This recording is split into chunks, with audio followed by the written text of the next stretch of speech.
தேர்தல் முடிவு வந்துருச்சு. விஜய் அவர்கள் தான் சிஎம் ஆயிருக்காரு.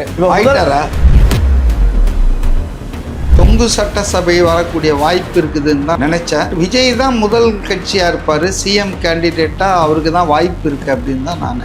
எனக்கு ஒன்றும் அதிர்ச்சியெல்லாம் இல்லைங்க.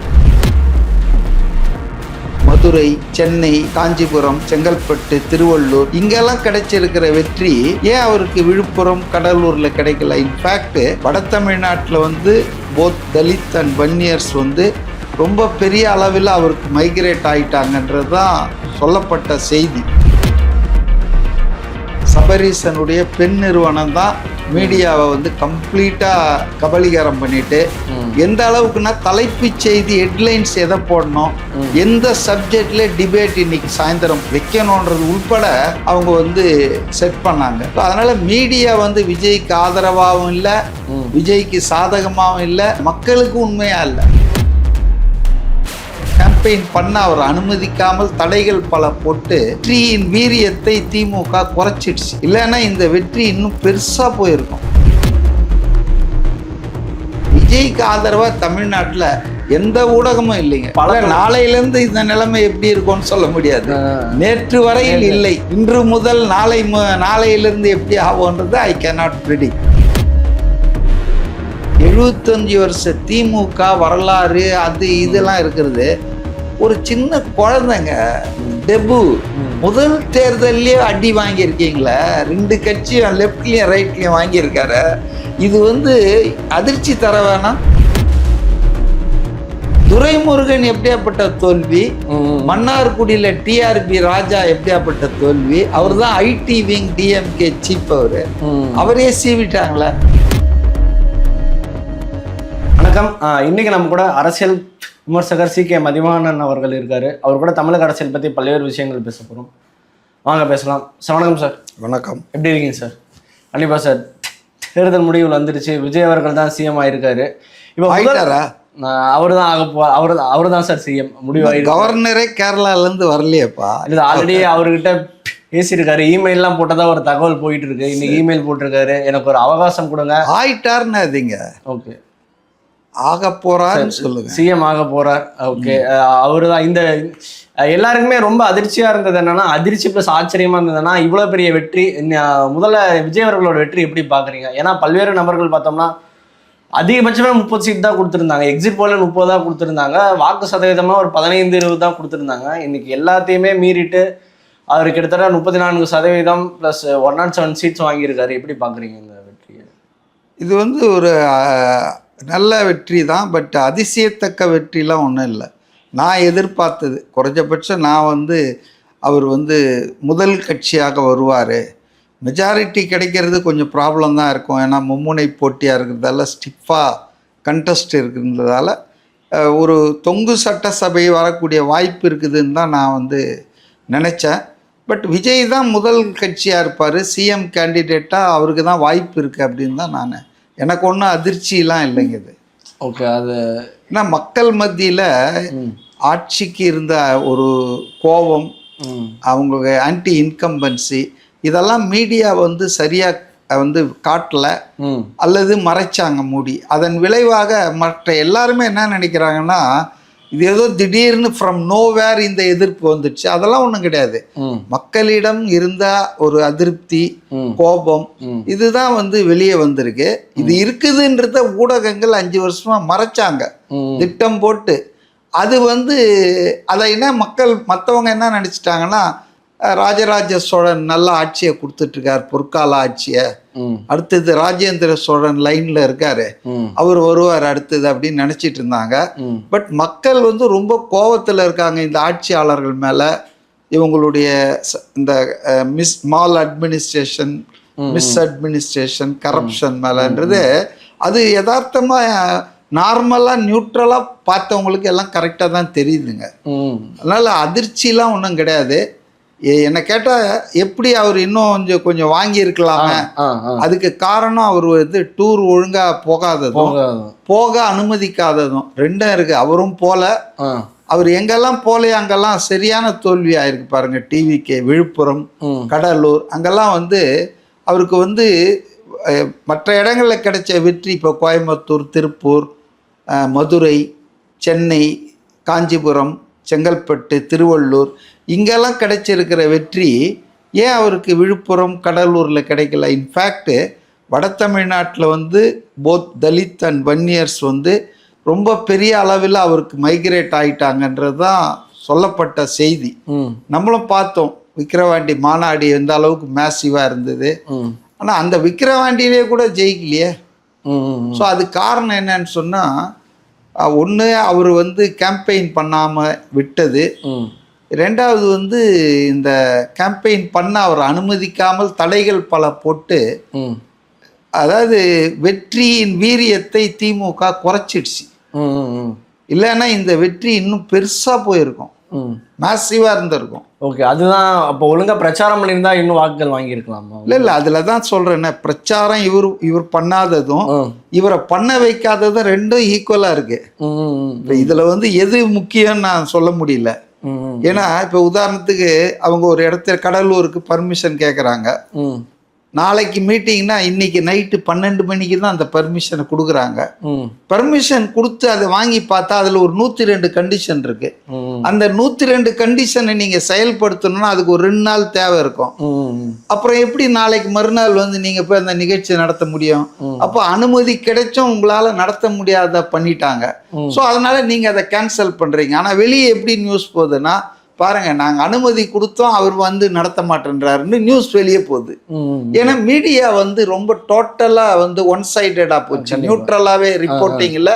போலீஸ் வந்து ரொம்ப டிஸ்கிரிமினேட் பண்ணாங்க தாவேகாவுக்கும் மற்ற கட்சிகளுக்கும். அதனால இதை வந்து நம்ம அவர் போலன்றது ஒரு பக்கம் இருந்தாலும் அவரை போக அனுமதிக்கல, தடை பண்ணாங்கன்றது தான். அதனால அவங்க கொஞ்சம் சீட்டை ஜெயிச்சிருக்காங்கன்றதும் உண்மைதான். சார் அதே மாதிரி கடந்த 6 மாதங்கள்லாம் பார்த்தோம்னா ப்ரெஸ் மீடியாவில் டாப்பிக்கே விஜய் தான். பட் இருந்தாலுமே ப்ரெஸ் மீடியா விஜய் ஒழுங்காக சப்போர்ட் பண்ணாங்கன்னு நினைக்கிறீங்களா? தமிழ் மீடியா, தமிழ் ஊடகங்கள் விஜய்க்கு எப்படி இருந்தது? இல்லை கொஞ்சம் ஆதரவாக இருந்திருந்தா வந்திருக்கும். மீடியா வந்துங்க டோட்டலாக under the control of Pen சபரீசனுடைய பெண் நிறுவனம் தான் மீடியாவை வந்து கம்ப்ளீட்டா கபலீகரம் பண்ணிட்டு, எந்த அளவுக்குன்னா தலைப்பு செய்தி ஹெட்லைன்ஸ் எதை போடணும், எந்த சப்ஜெக்ட்ல டிபேட் இன்னைக்கு சாயந்தரம் வைக்கணும்ன்றது உள்பட அவங்க வந்து செட் பண்ணாங்க. ஸோ அதனால மீடியா வந்து விஜய்க்கு ஆதரவாகவும் இல்லை, விஜய்க்கு சாதகமாகவும் இல்லை, உண்மையாகவும் இல்லை, மக்களுக்கு உண்மையா இல்லை.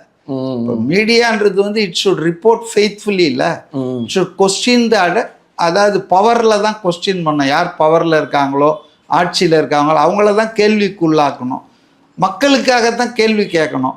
ஆனால் இந்த 2 கடமையிலேருந்து தமிழ்நாட்டு ஊடகங்கள் பெருமளவுக்கு தவறிவிட்டன.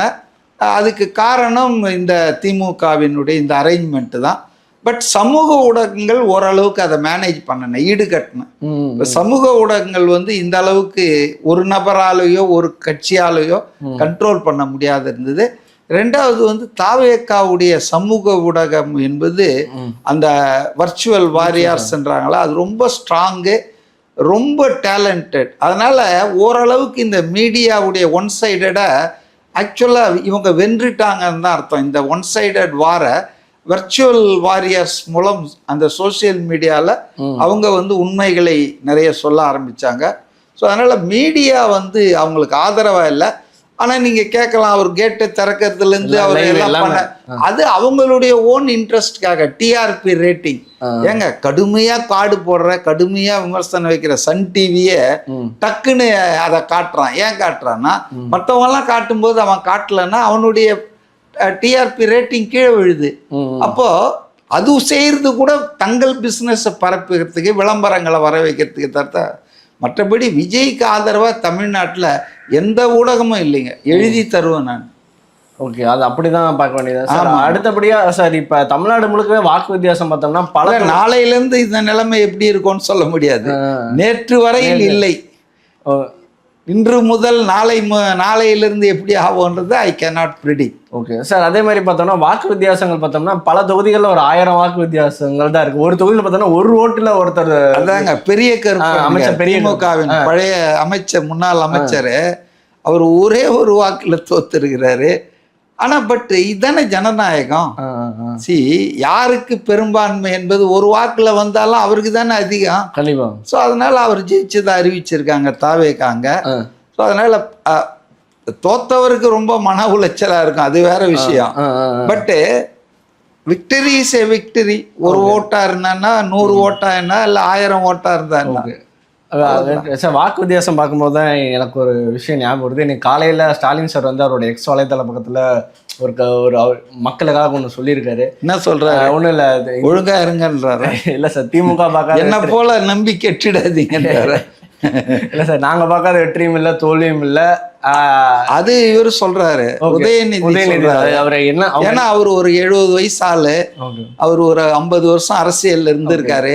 10 வருஷம் ஆட்சியில இருந்த அதிமுகவை தலைமையே இல்லாம ஆளுமே இல்லாத அடிதடி சண்டை போட்டுட்டு இருந்தாங்க.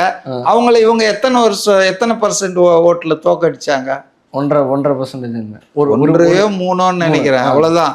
ஸோ அப்போ அந்த அடிப்படையில இப்போ அதே ஓட்டுல தான் இவங்க தோத்து இருக்காங்க. அப்ப அது ஒரு பெரிய வெற்றி. இப்போ வந்து அது வெற்றி இல்லையா? என்ன பேசுறாரு உதயநிதியும் திமுக? அதெல்லாம் தாவேக்கான் கூட அவர் ஒரு ஓட்டுல ஜெயிச்சா கூட அது ஜெயிச்சுதாங்க. குறிப்பா 75 வருஷ திமுக வரலாறு அது இதெல்லாம் இருக்கிறது. ஒரு சின்ன குழந்தைங்க டெபு முதல் தேர்தல்லையே அடி வாங்கியிருக்கீங்களே, 2 கட்சியும் லெப்ட்லயும் ரைட்லயும் வாங்கியிருக்காரு. இது வந்து அதிர்ச்சி தர வேணாம்? நீங்க ஆட்சியை இழப்பது கூட பரவாயில்லைங்க, ஆனா முதல்வராக இருந்தவர், முதல்வர் வேட்பாளரே தோத்து போறாரு. எவ்வளவு ஓட்டுல? என்ன ஒரு ஓட்டுல தோத்தாரா ஸ்டாலின்? 10,000 ஓட்டுல தோத்து. என்ன இது? எவ்வளவு பெரிய அநியாயம், எவ்வளவு பெரிய ஒரு அநீதி அவருக்கு. இல்ல, அநீதி அநியாயம்லாம் தவறான வார்த்தை, அவமானம். எவ்வளவு பெரிய அவமானம் இது.